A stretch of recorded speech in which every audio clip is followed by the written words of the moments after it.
Inaamin Inaamin ko ko sa sa makapangyarihang makapangyarihang Diyos Diyos at at sa sa inyo inyo mga mga kapatid, kapatid na na lubha lubha akong akong nagkasala nagkasala sa sa isip, isip, sa salita at salita sa at sa gawa, gawa at at sa sa aking aking pagkukulang. pagkukulang. Kaya Kaya sinasamo isinasamo ko ko sa sa mahal mahal na na Birheng Birheng Maria, Maria sa sa lahat ng lahat ng mga mga anghel anghel at at mga mga banal, banal at at sa sa inyo inyo mga mga kapatid, kapatid na na ako'y ako'y panalangin ipanalangin sa sa Panginoong Panginoong ating ating Diyos. Diyos. Kaawaan tayo ng mapagmahal na Diyos, patawarin sa ating mga sala, at patnubayan hanggang sa buhay na walang hanggan. Amen. Panginoon, kaawaan mo kami. Panginoon, kaawaan mo kami. Kristo, kaawaan mo kami. Kristo, kaawaan mo kami. Panginoon, kaawaan mo kami. Panginoon, kaawaan mo kami. Yumuko tayo, maaaring ibulong sa Panginoon ang ating intensyon. Dasal natin ang kapayapaan sa mundo, ang mga OFW, ang mga tumutulong sa atin. Dasal natin ang mga may sakit, ang kalusugan ni Nanay Feli, Yonsha, Teresita, Sister Terry, Sister Eva, Roger, Julie, Juliet, Lerma, Mario, Amelita, Jesus, Chris Aking, Buti siya. Manalangin tayo. Ama naming makapangyarihan, puspusin mo kami ng iyong kagandahang loob upang sa pagmamalabis, kami laging tumalikod at sa mga utos mo kami naway makasunod sa iyong patnubay at pagtataguyon sa pamamagitan ni Jesucristo, kasama ng Espiritu Santo magpa sa walang hanggan. Amen.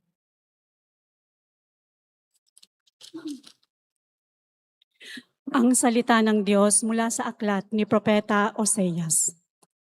Ito ang sabi ng Panginoon, Israel, manumbalik ka na sa Panginoon na iyong Diyos. Ang pagbagsak mo ay bunga ng iyong kasamaan. Dalhin ninyo ang inyong kahilingan.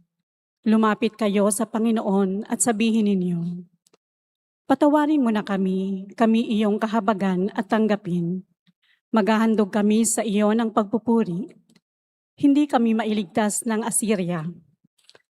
Hindi kami sasakay sa mga kabayo. Hindi na namin tatawaging Diyos ang mga larawang ginawa lamang ng aming mga kamay. Sa iyo lamang makatatagpo ng awa ang mga ulila. Sabi ng Panginoon, patatawarin ko na ang aking bayan. Mamahalin ko sila ng walang katapusan, sapagkat mapapawi na ang aking galit. Ako'y matutulad sa hamog na magpapasariwa sa Israel at mamumulaklak siyang gaya ng liryo. Mag-uugat na tulad ng matibay na punong kahoy. Dadami ang kanyang mga sanga. Gaganda siyang tulad ng puno ng olibo at hahalimuyak gaya ng Libano. Magbabalik sila tatahan sa ilalim ng aking kalinga. Sila yayabong na gaya ng isang halamanan. Mamumulaklak na parang punong ubas at ang bangoy katulad ng alak mula sa Libano. Ephraim, lumayo ka na sa mga Diyos-Diyosan. Ako lamang ang tumutugon at nagbabantay sa iyo. Ako'y katulad ng sipres na laging luntian at mula sa akin ang iyong bunga. Ang mga bagay na ito'y dapat unawain ng matalino at dapat mabatid ng marunong. Matuwid ang mga daan ng Panginoon at doon tumatahak ang mabuti. Ngunit madarapa ang mga ngahas na sumuway. Ang salita ng Diyos. Salamat sa Diyos. Tinig ko'y iyong pakinggan ang sabi ng poong mahal. Tinig ko'y iyong pakinggan ang sabi ng poong mahal. Sa paglabas namin sa bansang mabagsik, ganito ang wika na aking narinig. Mabigat mong dalay aking inilibis. Ipinababa ko na ang pasaning basket. Iniligtas kita sa gitna ng hirap. Iniligtas kita nang ika'y tumawag. Tinig ko'y iyong pakinggan ang sabi ng poong mahal. Tinugon din kita sa gitna ng kidlat at sinubo kita sa batis Meriba. Kapag nangungusap, ako'y inyong dinggin. Sana'y makinig ka, o bansang Israel. Tinig ko'y iyong pakinggan ang sabi ng poong mahal. Ang Diyos ay huwag mong paglingkuran. Diyos ng ibang bansay di dapat luhuran. Ako'y Panginoon, ako ang Diyos mo. Ako ang tumubos sa iyo sa Ehipto. Tinig ko'y iyong pakinggan ang sabi ng poong mahal. Ang tangi kong hangad, sana ako'y sundin. Sundin ang utos ko ng bayang Israel. Ang lalong mabuting bunga nitong trigo, ang siyang sa inyo'y ipapakain ko. At ang gusto ninyong masarap na pulot, ang siyang sa inyo'y aking idudulot. Tinig ko'y iyong pakinggan ang sabi ng poong mahal.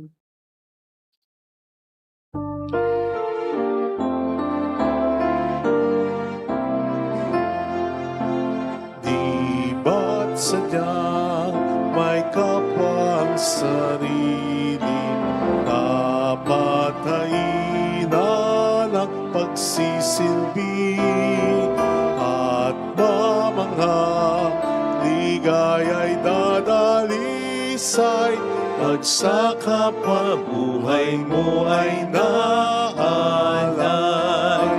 Bawat galing gamitin sa paglingap, laging damhin kung may naghihirap. At tandaan, ganyang pagmamahalan, unang-unang atas ng kabanalan.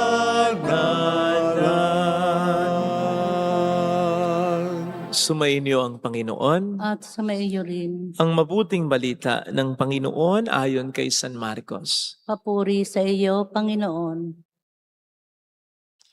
Noong panahong yon, lumapit ang isa sa mga eskriba kay Jesus at tinanong siya, "Alin pong utos ang pinakamahalaga?" Sumagot si Jesus, "Itong pinakamahalagang utos. Pakinggan mo, Israel, ang Panginoon na ating Diyos. Siya lamang ang Panginoon. Ibigin mo ang Panginoon mong Diyos ng buong puso, ng buong kaluluwa, at ng buong pag-iisip, at ng buong lakas. Ito naman ang pangalawa, ibigin mo ang iyong kapwa gaya ng iyong sarili. Wala nang ibang utos na higit pa sa mga ito." "Tama po, Guro," wika ng eskriba. "Totoo ang sinabi niyo, iisa ang Diyos at wala nang ibaliban sa Kanya. At ang umibig sa Kanya ng buong puso, buong pag-iisip, at buong lakas, at ang umibig sa kapwa gaya ng kanyang sarili ay higit na mahalaga kaysa magdalang lahat ng handog na susunugin di ba pang mga hain." Nakita ni Jesus na matalino ang kanyang sagot, kaya't sinabi niya, "Malapit ka nang mapabilang sa mga pinaghaharian ng Diyos." At wala nang nangahas magtanong kay Jesus mula noon. Mga kapatid, ang mabuting balita ng Panginoon. Pinupuri ka namin, Panginoong Hesukristo. Welcome sa Our Lady of Lasalle at Quasay Parish, kung saan ayos lang pong umiyak at samahan tayo ng mahal na ina sa pag-iyak at sa pagdarasal upang maging maayos ang lahat.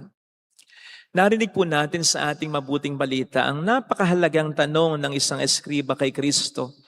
Alin pong utos ang pinakamahalaga? Napakahalaga po ng tanong sapagkat sabi nga natin, hindi man natin magawa ang lahat. At least magawa natin yung pinakamahalaga. Makalimutan man natin ang iba, wag lang yung pinakamahalaga. Halimbawa, sa dinami-dami ng ating mga nakaschedule na gawin, we should see to it na unahin natin at magagawa natin yung mga importante na dapat nating gawin. Halimbawa, sa harap ng maraming mga pagkain, magandang tukuyin muna natin. Alin ba sa mga pagkain na ito ang pinakamasustansya, pinakamasarap o pinakamahal na pagkain? Yun muna ang muna nating lantake. Mabusog man tayo, na-consume natin yung pinakamahalagang pagkain. Sa pangumpisal, yun din kung minsan ang pinapayo ko. Lalong-lalo na sa mga nagsasabing ang tagal na nilang hindi nakapangumpisal. Kaya't nakalimutan na ang maraming mga kasalanan. Isa sa mga pinapayo ko, see to it na mabanggit ninyo, maalala natin yung mga seryosong kasalanan natin. Sapagkat limitado tayo sa lahat ng mga pagkakataon, mainam na hindi man natin maisip ang lahat, ma-accomplish ang lahat, ma-achieve ang lahat, maayos ang lahat. Huwag nating mapabayaan na hindi maayos, hindi ma-achieve, hindi ma-accomplish ang pinakamahalaga. Kaya maganda yung tanong ng eskriba. At sa tanong na ito, maliwanag ang sagot ng ating Panginoong Jesucristo. Pinakamahalagang utos, ibigin mo ang Panginoon mong Diyos ng buong pag-iisip, ng buong puso, ng buong lakas. Kahit na sinunod agad dito, yung pag-ibig sa kapwa, inuna pa rin ang pag-ibig sa Diyos. So kahit na sabihin natin, these are two sides of one and the same coin, sapagkat hindi natin po pwedeng mahalin ang Diyos na hindi natin nakikita kung hindi natin kayang mahalin ang ating kapwa nating nakikita. Iba pa rin ang pagmamahal sa Diyos talaga. Dapat siyang pinakamahalaga. So yun ang pinakaunang utos. Now, lahat naman tayo dito nagmamahal sa Diyos. Bawat isa sa atin kapag tinanong dito, mahal mo ba ang Diyos? Sigurado sasabihin, oo naman. At hindi tayo nagsisinungaling sa bagay na yan. Pero hindi ibig sabihin, nasusunod na natin yung pinakamahalagang utos. Kasi, ang sabi po dito, hindi basta mahalin mo ang Panginoon mong Diyos. Ang sabi po dito, buong puso, buong pag-iisip, buong lakas. Buo po ba? Yun ang tanong na mahalaga. Siguro, ma-examine natin kung buo nga ba ang pagmamahal natin sa Diyos sa ilang mga katanungan. Maraming mga katanungan pero mag-focus tayo sa ilan lang. Halimbawa, naglalaan ba tayo willingly and lovingly ng panahon para sa Diyos? Di po ba kapag mahal natin ang isang tao, ang isang bagay, naglalaan tayo ng panahon para dito at hindi na tayo inuobliga? Kusa tayong naglalaan ng panahon. Hindi na tayo kinakailangan in pressure pa. Hindi kinakailangan hilingan tayo ng panahon. Ibibigay natin kusa yun. Sapagkat gusto nating laging kasama ang tao o bagay, hayop na sa atin ay mahalaga. Ganun ba tayo sa Diyos? Baka hanggang ngayon, obligasyon ang tingin natin sa pagsisimba. Baka hanggang ngayon, hirap na hirap tayong maglaan ng kahit konting panahon sa pagdarasal ng personal sa Kanya. Ikalawa, lagi ba natin siyang naaalala? Di ba ganun kapag mahal mo daw ang isang tao, kaya may kantang, tagyawat sa ilong, pati na sa pisngi, sa kakaisip sa'yo, tagyawat dumadami. Wala nang paglagyan.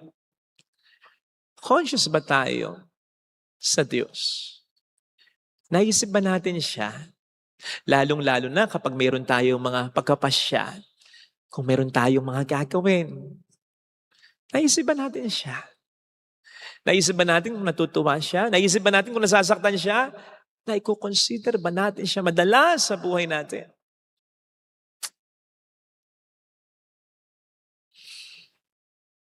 O saka lamang natin siya maalala kapag may problema na, kapag may kailangan na, kapag natatakot na, kapag nalulungkot na. Ikatlo, proud ba tayo sa Kanya? O di ba kapag minamahal mo, dapat proud ka? Kaya't kung hanggang ngayon hindi ka maipakilala ng boyfriend o ng girlfriend mo sa kanyang pamilya, ay mag-isip-isip ka na. Hindi kinaiya ka niya. Hindi ka niya mahal, Mars. Buy, hindi ka niya mahal. Dapat proud siya. Proud ba tayo sa Diyos? Baka kapag tayo ay kumakain sa pampublikong lugar, restaurant, hindi tayo nagdadasal kasi nahiya tayo. Anong dapat yung ikahiya? Nagdadasal naman ako, Father, kaya lang sa isip ko lang, ba't di ka mag-cruise? Nagkukrus nga ako, Father. Bakit hanggang dito lang? Ang bilis. Anda?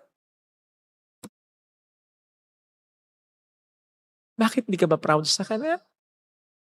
Sa iyong relasyon sa Kanya? Ba't mo siya ikinahihiya? Tayo nga, ang dami nating mga pagkakasala, hindi niya tayo ikinahihiya.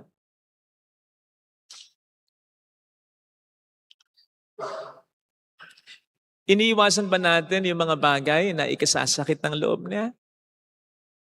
Hindi ba't kapag mahal mo ang isang tao, isipin mo na, ano ba ang mga ayaw nito? Hindi mo gagawin yun. Hindi mo gagawin. Lalong-lalo na yung alam mong ikadudurog ng puso niya at ikaiiyak niya. At yung mga partner, ang partner nila ay pirmi silang niloloko, ay nako, iba yun. Ang sorry ay para sa pagkakamali na hindi sinasadya. Pero hindi sa mali na paulit-ulit ginagawa. Hindi kanya na kinoconsider. Hindi ka na niya mahal kung ganon. Alam niyang ikaiiyak mo, kadudurog ng puso mo. Pero pinipili pa rin niya. Sabi ko nga, napakasakit nung, alam mong, napag-isipan yung pagkakasala. Yung hindi basta natukso, kundi yung pinlano. Sa matagal na panahon kang niloloko kasi sa matagal na panahon na naiisip ka niya bago siya magkasala, pinipili pa rin niyang saktan ka.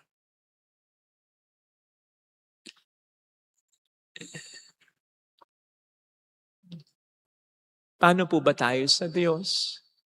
Baka may mga kasalanan tayo na pirmis nating inaalagahan kahit alam nating lagi siyang nasasaktan kapag ginagawa natin yan.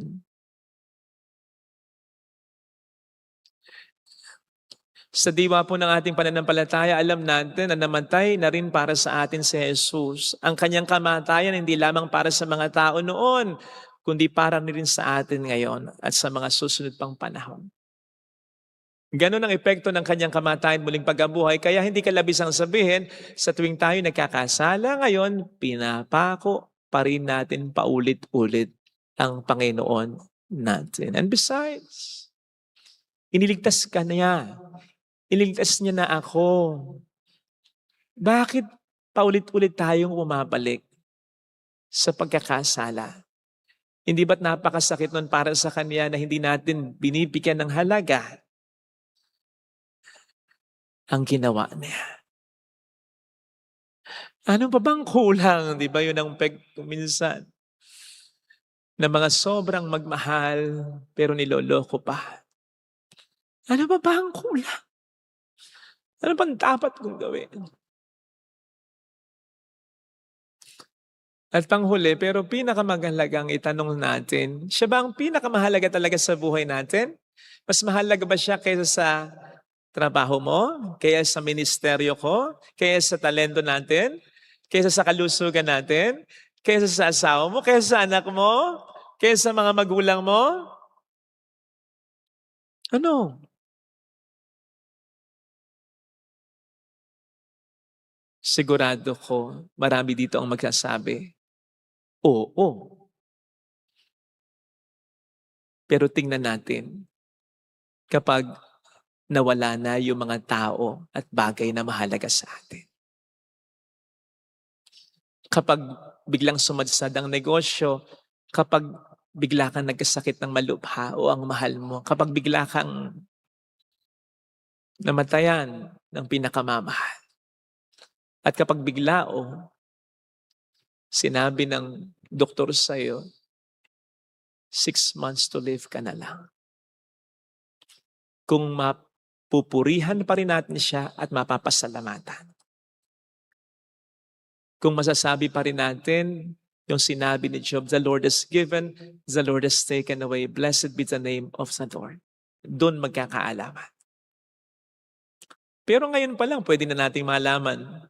Sipin mo, yung bagay o yung tao na pinakamahalaga sa iyo.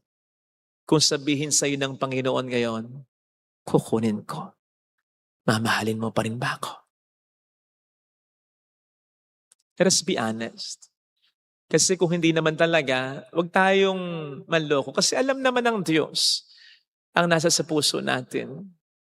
And when the time comes na magkakaalaman, hindi masusurpresa ang Diyos. Tayo masusurpresa. Kasi hindi pala talaga totoo na mahal natin ang Diyos. Ang dami ng ganito. Ang dami kong nakaka-encounter sa kumpisalan, pirmis na nagsisimba, pirmis na nagdarasal. I should know kasi nasa pagkukwento nila. Tapos biglang ganun ang tanong, bakit, Father? Kapag tatampo siya, gently sinasabi ko, hindi ko naman sinosopla, pero gently sinasabi ko, baka po, actually sigurado kung sasabihin ko, pero gently nga sinasabi ko, baka po, hindi talaga mahalaga o napakahalaga para sa inyo ng Panginoon. Kasi po nagagalit kayo ngayon sa Kanya sa inyong sitwasyon. Mga kapatid, pakatandaan natin ha, kapag ang Diyos ang nag-uutos, hindi yun para sa Kanya, para sa atin yun. Kaya wag nating isipin na napakabigat ng binibigay na utos ng Diyos sa atin. Maaaring mabigat, pero ito ultimately ay para sa kapakanan natin. Sapagkat itataguyod tayo ng pagmamahal natin sa Diyos. Di ba? Kahit anong unos, kakayanin mo para sa mahal mo. E lalo pa kung talagang mahal natin ang Diyos. Kakayanin natin kahit na anong unos. At sinabi ng Panginoon doon sa eskriba, malapit ka nang mapabilang sa mga pinaghaharian. O anong ganda yung tayo pagharian ng Diyos. Pag sinabing pinaghaharian ng Diyos, nandun ang kapayapaan sa gitna ng problemang naranasan. Nandun ang kapanatagan sa gitna ng mga problemang naranasan. At nandun ang mga espiritual na biyaya para makita natin na kung meron mang nawala sa atin, sobrang mas malaki yung binibigay niya sa atin. Iyon ang ibig sabihin ng mapagharian tayo ng Panginoon natin. Pero iyon ay ibinibigay lamang sa mga tunay na nagmamahal sa Kanya.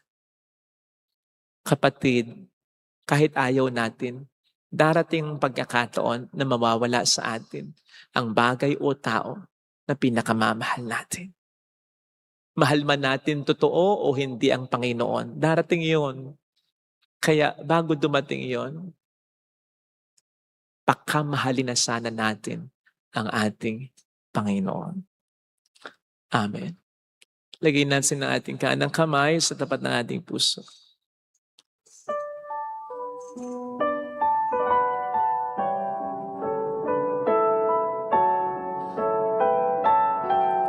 Awitin natin, alam kong may magagawa ang Diyos.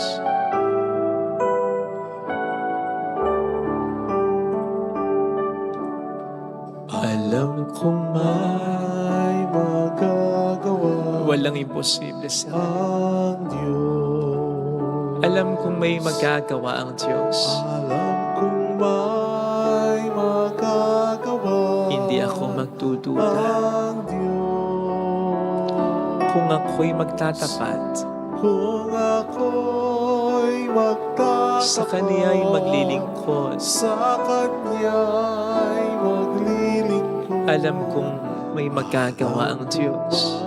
May magagawa ang Diyos. Alam kong diringgin ng Diyos ang samo ko, Alam kong di sapagkat mahal niya ako. ng Diyos ang samo ko. Alam kong diringgin ng Diyos ang samo ko. Alam kong diringgin ng Diyos Ang samo ko. Kung ako'y magtatapat kung ako'y magtatapat sa Kaniya'y maglilingkod. Sa Kanya'y maglilingkod. Alam kong diringgin ng Diyos ang sampo. Diringgin ng Diyos Pumikit tayo. ang samo ko. Panginoon, salamat para sa mga taong tunay na nagmamahal sa iyo. Ngunit para sa amin na kung magiging very honest lamang kami ay hindi pa talaga, tulungan mo po kami sapagkat gusto rin namin. Masyado lamang po kaming nabubulagan ng pagmamahal namin sa iba, pero hindi ka maikukumpara. Angat na angat ka, ikaw dapat ang pinakauna, ikaw dapat nga ang nag-iisa. Tulungan po kami na mapanindigan ang katotohanan ito. Tulungan mo po kaming mahalin ka ng buo talaga. Mayroong magandang mangyayari sa iyo. Higit pa sa inaasahan. Sapagkat mahal ka ng Diyos, makatandaan. Kung lalapit ka kay Jesus, maaring matagal, maaring maging mahirap, pero magiging maayos ang lahat. Mayroong magandang mangyayari sa iyo. Mas lalo mong mararamdaman ang pagmamahal ng Diyos sa iyo. Kung lalapit kay Jesus, hindi sasayangin ng Panginoon ang pagmamahal mo. Papuri sa Ama at sa Anak sa Espiritu Santo. Kapara ng sa unang-una, ngayon magpakailanman at magpasawalang hanggan. Amen. Pag-aalay.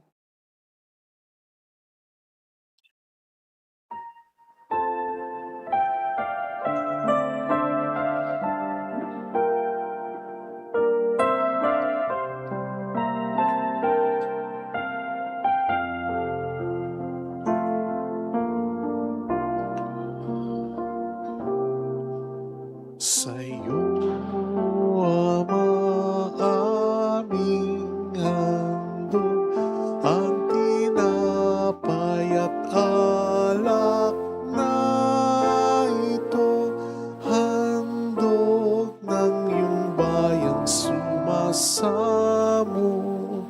humihingi ng patawad mo.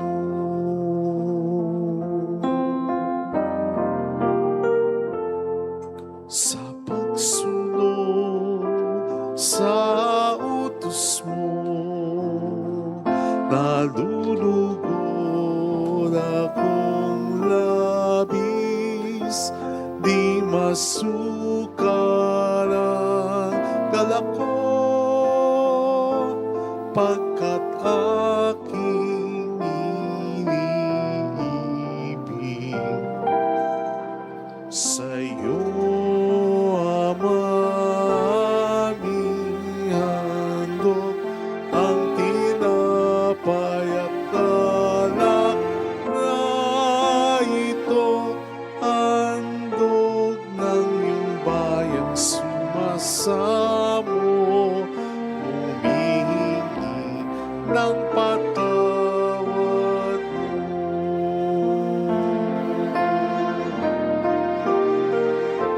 Sa gitna ng kahirapan, ang nadama ko ay aliw, pagkat buhay ang natamo sa pangako mo sa akin.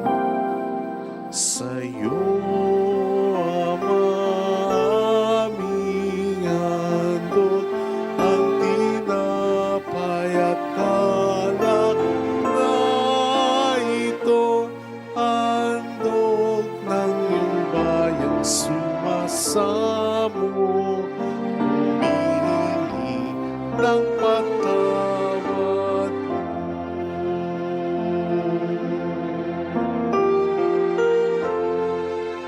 Ngalan mo nasa isip kong umagat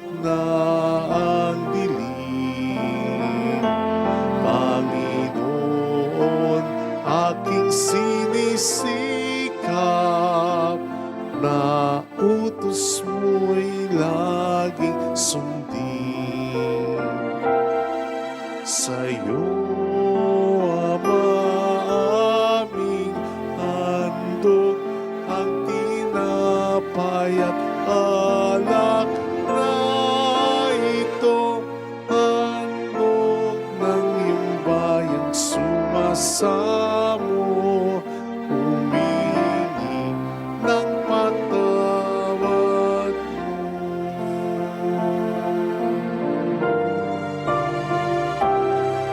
sa'yo, Ama, aming handog ang tinapay at alak na ito, handog ng iyong bayang sumasamo, humingi ng patawad mo.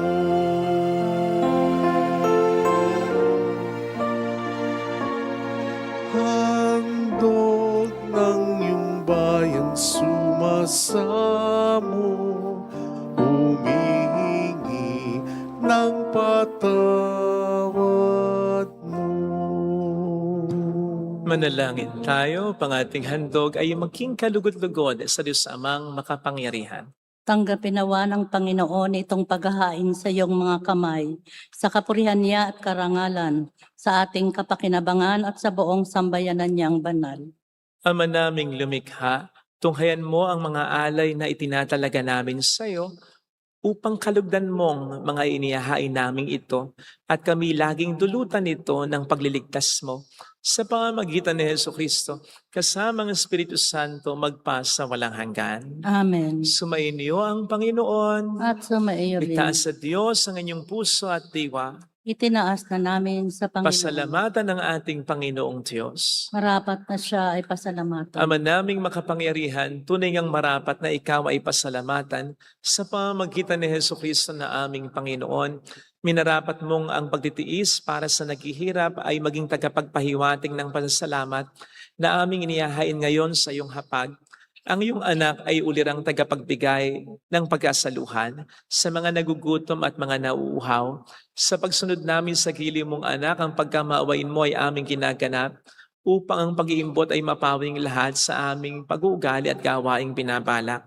Kaya kaisa ng mga anghel na nagsiawit ng papuri sa iyo ng walang humpay sa kalangitan, kami nagbubunyi sa iyong kadakilaan. Santo, Santo, Santo, Santo, Panginoong Diyos ng mga hukbo, napupuno ang langit at lupa ng kadakilaan mo. Osana sa kaitaasan. Pinagpala ang naparirito sa ngalan ng Panginoon. Osana sa kaitaasan. Ama naming banal, ikaw ang bukhal ng tanang kabanalan, kaya't sa pamamagitan ng iyong Espiritu gawin mong banal ang mga kaloob na ito, upang para sa amin ay maging katawan at dugo ng aming Panginoong Hesukristo. Bago niya pinagtiis ang kusang loob na maging handog, hinawakan niya ang tinapay, pinasalamatan kaniya, pinaghati-hati niya iyon, niabot sa kaniyang mga alagad at sinabi, "Tanggapin ninyong lahat ito at inom at kanin. Ito ang aking katawan na ihahandog para sa inyo."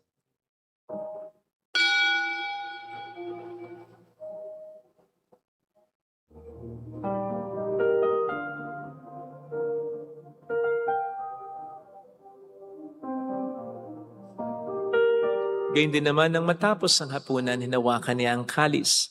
Muli kaniyang pinasalamatan, iniabot niya ang kalis sa kaniyang mga alagad at sinabi, "Tanggapin ninyong lahat ito at inumin.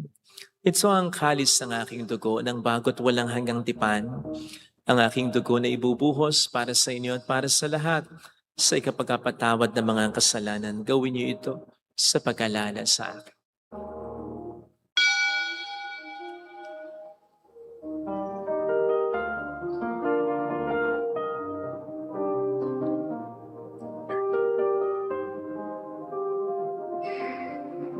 Ang misteryo ng ating pananampalataya. Si Kristo'y namatay, si Kristo'y nabuhay, si Kristo'y babalik sa wakas ng panahon. Ama, ginagawa namin ngayon ang pag-alaala sa pagkamatay at muling pagkabuhay ng iyong anak, kaya iniaalay namin sa iyo ang tinapay ng buhay at ang kalis ng kaligtasan. Kami nagpapasalamat dahil kami yung minarapat na tumayo sa harap mo para maglingkod sa iyo. Sinasamo namin kami na magsasalo sa katawan at dugo ni Kristo ay mabuklod sa pagkakaisa sa pamamagitan ng Espiritu Santo. Ama, lingapin mo ang iyong simbahang laganap sa buong daigdig. Puspusin mo kami sa pag-ibig. Kaisa ni Leon na aming Papa, ni Janice na aming Obispo at ang Tanang Kaparian. Alalahanin mo ang mga kapatid naming nahimlay ng may pag-asang sila'y muling mabubuhay, lalo ng aming mga ipagdarasal. Saglit nating ipanalangin ang mga kakilala nating iyumao. Kaawaan mo sila at patuloyin sa iyong kaliwanagan. Kaawaan mo at paging tapatin kaming lahat na makasalo sa iyong buhay na walang wakas. Kaisa ang mahal na Birhen ng Lasalet, ang ina ng Diyos, Isanuse ang kabiyak ng kanyang puso lahat ng mga banal na namuhay dito sa daigdig ng kalugod-lugod sa iyo. May pagdiwang nawa namin ang pagupuri sa ikararangal mo sa pamamagitan ng iyong anak na aming Panginoong Jesucristo. Sa pamamagitan ni Kristo, kasama niya at sa Kanya, ang lahat ng parangal papuri ay sa iyo, Diyos amang makapangyarihan, kasamang Espiritu Santo, magpasawalang hanggan. Amen, amen.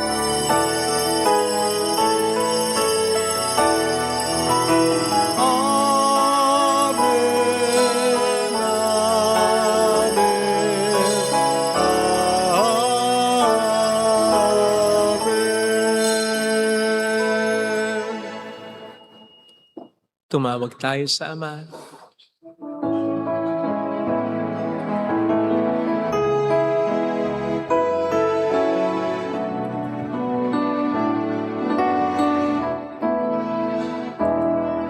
Ama namin, sumasalangit ka, sambahin ang ngalan mo, mapasamin ang kaharian mo, sundin ang loob mo dito sa lupa para nang sa langit. Bigyan mo kami ngayon ng aming kakanin sa araw at patawarin mo kami sa aming mga sala para ng pagpapatawad namin sa nagkakasala sa amin.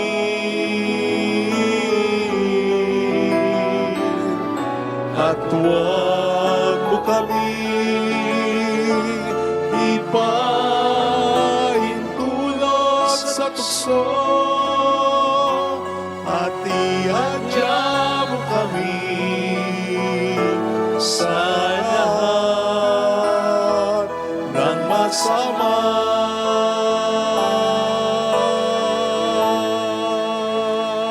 Hiniling namin kabayadya sa lahat ng masama, pagkalooban ng kapayapaan araw-araw, iligtas sa kasalanan, samantalang aming pinaghahandaan ang dakilang araw ng pagpapahayag ng tagapagligtas naming si Jesucristo. Sapagkat iyo ang kaharian, ang kapangyarihan at ang kapurihan, magpakailanman. Amen. Panginoong Jesucristo, sinabi mo noon, sinasabi mo rin sa amin ngayon, kapayapaan ang iniiwan ko sa inyo, aking kapayapaan ang ibinibigay ko.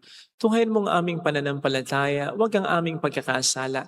Pagkalooban mo kami ng kapayapaan at pagkakaisayan sa iyong kalooban, kasama ang Espiritu Santo magpasa walang hanggan. Amen. Ang kapayapaan ng Panginoon ay sumainyo nawang lahat. At sumaiyo rin. Magbigayan tayo ng kapayapaan sa isa't isa. Peace be with you. Kapayapaan. Peace. Peace. Peace.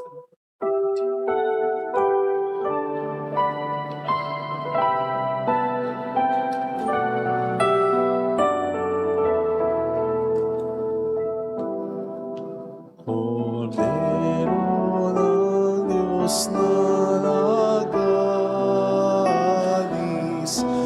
ang mga kasalanan ng sanlibutan. Maawa ka sa amin.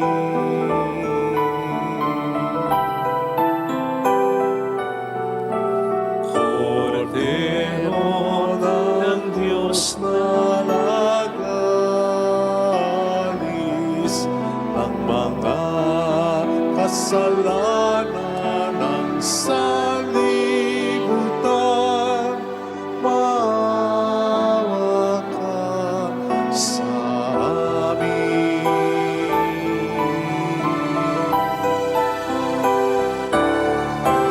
Kordero ng Diyos na nag-alis ng mga kasalanan ng sanlibutan, ipagkaloob mo sa amin ang kapayapaan.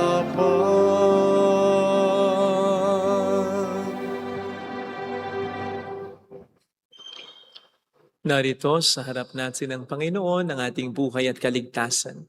Mapalad tayong kanyang minamahal. Panginoon, hindi ako karapat-dapat na magpatuloy sa iyo, ngunit sa isang salita mo lamang ay gagaling na ako.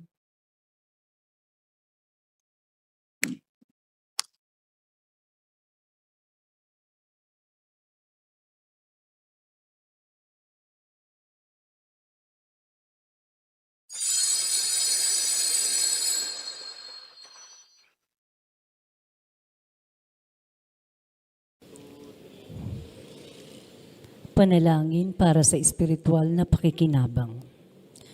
Panginoong Hesus, ako ay naniniwala na ikaw ay nasa kabanal-banalang sakramento. Iniibig kita ng higit sa lahat at ninanasa kong tanggapin ka sa aking kaluluwa. Sapagkat sa mga sandaling ito, hindi kita matatanggap sa sakramento. Tumuloy ka sa espiritu sa aking puso. Niyayakap kita na parabang naririto ka na. Inaalay ko ng buong buo ang aking sarili sa iyo. Huwag mong hayaang mawalay ako sa iyo. Amen.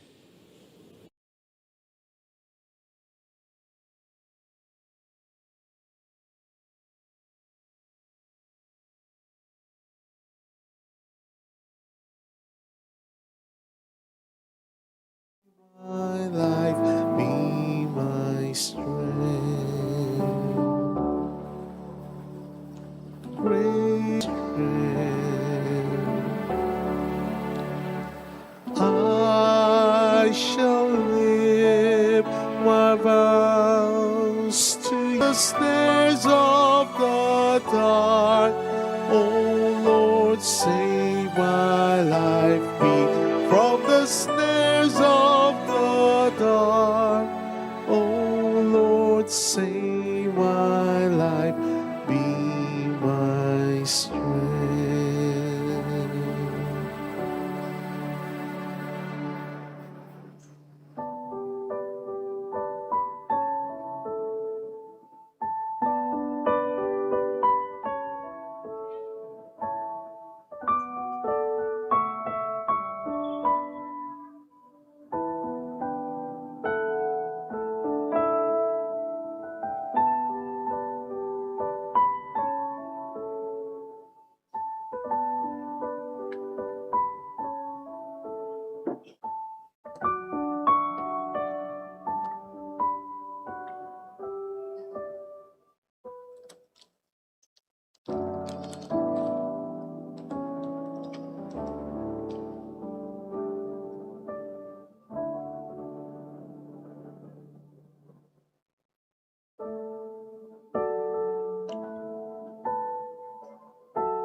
Manalangin tayo.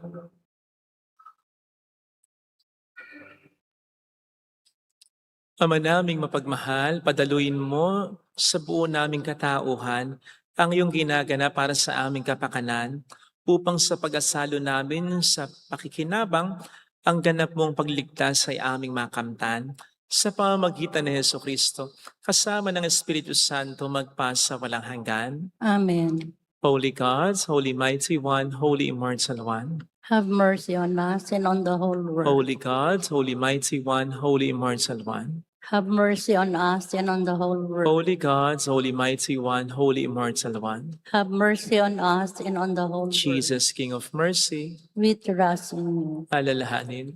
Alalahanin, o mahal na Birhen ng Lazaret, ina ng pag-asa. Ikaw ang nagpaalala sa aming magbalik loob sa Ama. Ito ang nagpapatunay na ang kagandahang loob mo ay nananatiling busilak. Sa pag-aruga mo sa amin, tungkulin mo'y tinupad. Sa paanan ni Kristo'y itinuring mo kaming mga tunay mong anak. Kaya ninais mong ni Isay wag mapahamak. Maging sa iyong walang tigil na pananalangin, patiluhay pumatak. Huwag naman mawala ng saysay ang iyong paghihirap.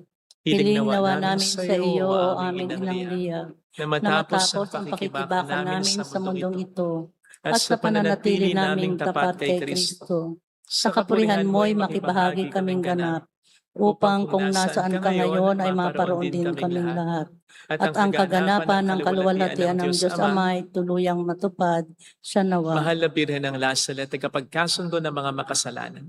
Ipanalangin mong walang patid, kaming mga dumudulog sa iyo. Maraming pong salamat sa inyong pakikisa sa mga tulong na binibigay ninyo na nagiging dahilan para marami din po tayo matulungan. Salamat po sa tiwala. Makakaasa po kayo na dinadaanan lamang po kami ng mga binibigay ninyo. Salamat sa pagtulong nyo sa amin na makatulong sa iba at makapag-promote ng devotion sa Our Lady of Lazaret sa pamamagitan ng pagbibigay ng mga libreng images tulad nito. Siguro mas nadagdagan na po natin ang pagbibigay habang nandito ako para mas marami ang magkaroon nito.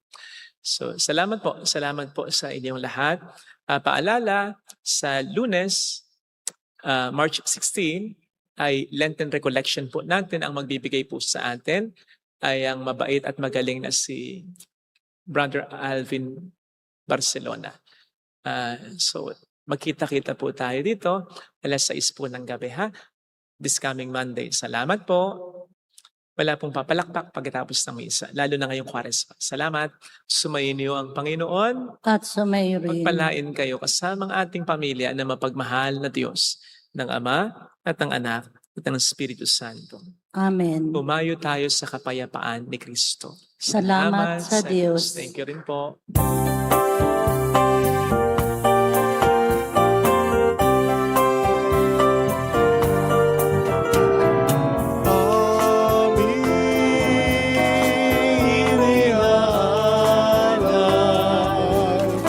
Ang pag-ibig na walang kapantay. Okay sarap ang buhay kung may nagmamahal. Pagmamahal na tunay at laging nalisay. Ang Birhen kong umibig ay walang sinamis. Pagsintang sa nalinis sa iyo hanggang langit. O Birhen, Birhen mahal, sa amin at sa dasal.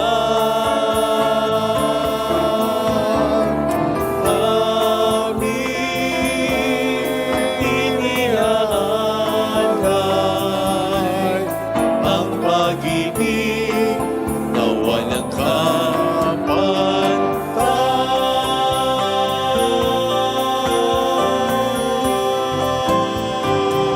Salamat po.